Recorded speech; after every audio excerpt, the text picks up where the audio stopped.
बनारस के घाटों पर जब शाम की आरती की गूंज उठती थी तो पूरी दुनिया भक्ति में लीन हो जाती थी। लेकिन उन्हीं सीढ़ियों के एक अंधेरे कोने में बैठी अंजलि की आंखों में सिर्फ तन्हाई और भूख का सन्नाटा पसरा रहता था। उसके फटे हुए पुराने आंचल में लिपटी उसकी छोटी सी दुनिया सिर्फ एक उम्मीद के सहारे टिकी थी कि शायद आज कोई उसे दुत्कारने के बजाय 2 वक्त की रोटी दे देगा। अंजलि कभी ऐसी नहीं थी। उसका भी एक छोटा सा घर था जहां मिट्टी की सौंधी खुशबू और मां के हाथ की रोटियों का स्वाद था। लेकिन नियति के क्रूर प्रहार ने एक ही रात में सब कुछ राख कर दिया। उसके पिता की बीमारी ने घर की दीवारें बेच दी और फिर एक दिन उसकी मां भी उसे इस जालिम दुनिया के हवाले छोड़कर चली गई। अब अंजलि के पास सिर्फ उसकी यादें थी और वो सड़कों की धूल जहां हर गुजरता हुआ इंसान उसे एक गुनहगार की नजर से देखता था। भूख जब पेट की आंतों को मरोड़ती है तो इंसान की आत्मा तक काम जाती है। अंजलि ने कई रातें सिर्फ पानी पीकर और तारों को गिनकर बिताई थी। एक रात जब कड़ाके की ठंड अपने चरम पर थी और गंगा की लहरों से उठती बर्फीली हवाएं हड्डियों को चीर रही थी, अंजलि एक बंद दुकान के सामने ठिठुर रही थी। तभी वहां से एक आलीशान गाड़ी गुजरी और उसमें से एक युवक उतरा जिसका नाम आर्यन था। आर्यन शहर का सबसे बड़ा बिजनेसमैन था, लेकिन उसके चेहरे पर एक अजीब सा खालीपन था। उसने देखा कि एक लड़की ठंड से नीली पड़ रही है और उसकी आंखों में हार मान लेने वाली खामोशी है।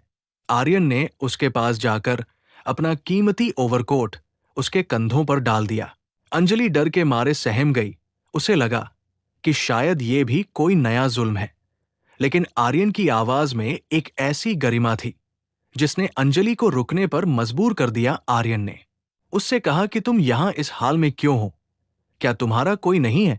अंजलि की आंखों से आंसू बह निकले और उसने भारी आवाज में कहा कि साहब, जब किस्मत रुठती है तो साया भी साथ छोड़ देता है।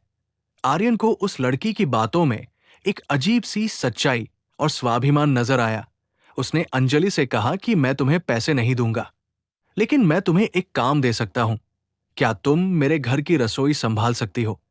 अंजलि को यकीन नहीं हुआ कि कोई अजनबी उस पर इतना भरोसा कैसे कर सकता है। वह आर्यन के साथ उसके महल जैसे घर में आ गई जहां चारों तरफ रौनक थी, लेकिन रिश्तों की गर्माहट कम थी। आर्यन की मां सुमित्रा देवी को एक भिखारी लड़की का घर में आना बिल्कुल रास नहीं आया। उन्होंने अंजलि को हर कदम पर नीचा दिखाया, कभी उसे गंदा कहा तो कभी उसकी औकात याद दिलाई। लेकिन अंजलि चुपचाप सब सहती रही, क्योंकि वह जानती थी कि सम्मान मांगा नहीं कमाया जाता है। वो सुबह 4 बजे उठकर पूरे घर की सफाई करती और फिर रसोई में जाकर ऐसे पकवान बनाती जिनकी खुशबू से पूरा घर महक उठता। उसकी मेहनत और उसके हाथ के स्वाद ने धीरे धीरे आर्यन के दिल में जगह बना ली। आर्यन अक्सर देर रात तक ऑफिस का काम करता और अंजलि उसके लिए अदरक वाली चाय लेकर आती। उन खामोश रातों में उन दोनों के बीच बिना बोले ही एक रिश्ता पनपने लगा था। आर्यन ने महसूस किया कि अंजलि भले ही अनपढ़ और गरीब है, लेकिन उसकी सोच किसी दार्शनिक से कम नहीं है। एक दिन घर में बहुत बड़ी पार्टी थी जहां शहर के नामी लोग आए हुए थे। सुमित्रा देवी ने अंजलि को सख्त हिदायत दी थी कि वह मेहमानों के सामने न आए, लेकिन तभी एक हादसा हो गया। मुख्य रसोइया अचानक बीमार पड़ गया और मेहमानों के लिए खाना तैयार नहीं था। सुमित्रा देवी की साख दाव पर लगी थी। तब अंजलि आगे आई और उसने अकेले ही 50 लोगों का खाना बनाया। जब मेहमानों ने खाना खाया तो सब उंगलियां चाटते रह गए और पूछने लगे कि ये लाजवाब खाना किसने बनाया है। सुमित्रा देवी ने झिझकते हुए अंजलि की तरफ इशारा किया। सबको लगा कि कोई बड़ा शेफ होगा, लेकिन जब उन्होंने एक साधारण सी लड़की को देखा तो सब दंग रह गए। आर्यन ने गर्व से कहा कि ये अंजलि है और ये हमारे घर की सदस्य है। लेकिन खुशियों को जैसे किसी की नजर लग गई थी। पार्टी में मौजूद एक लालची आदमी ने अंजलि को पहचान लिया, जो उसके गांव का ही था। उसने सबके सामने चिल्लाकर कहा कि ये लड़की तो अछूत है और इसके परिवार पर चोरी का इल्जाम था। पूरा हॉल सन्नाटे में डूब गया सुमित्रा देवी का गुस्सा फूट पड़ा। उन्होंने बिना कुछ सोचे समझे अंजलि का हाथ पकड़ा और उसे घर से बाहर निकाल दिया। अंजलि ने चीख चीख कर कहा कि साहब मैं बेगुनाह हूं। वो इल्जाम झूठा था, लेकिन किसी ने उसकी नहीं सुनी। आर्यन उस वक्त वहां मौजूद नहीं था। जब वो वापस आया और उसने देखा कि अंजलि जा चुकी है, तो वो पागलों की तरह उसे ढूंढने निकला। भारी बारिश हो रही थी और अंजलि उसी पुराने घाट की सीढ़ियों पर बैठकर बिलख रही थी, जहां से उसका सफर शुरू हुआ था। उसने सोच लिया था कि अब इस दुनिया में उसके लिए कोई जगह नहीं है। वो गंगा की लहरों की तरफ बढ़ने लगी। तभी एक हाथ ने उसे पीछे से खींच लिया। वो आर्यन था। आर्यन ने उसे गले से लगा लिया और कहा कि अंजलि, तुम्हारी हकीकत तुम्हारी गरीबी नहीं, तुम्हारी पाकीजगी है। मुझे सबूत मिल चुके हैं कि वो आदमी झूठ बोल रहा था।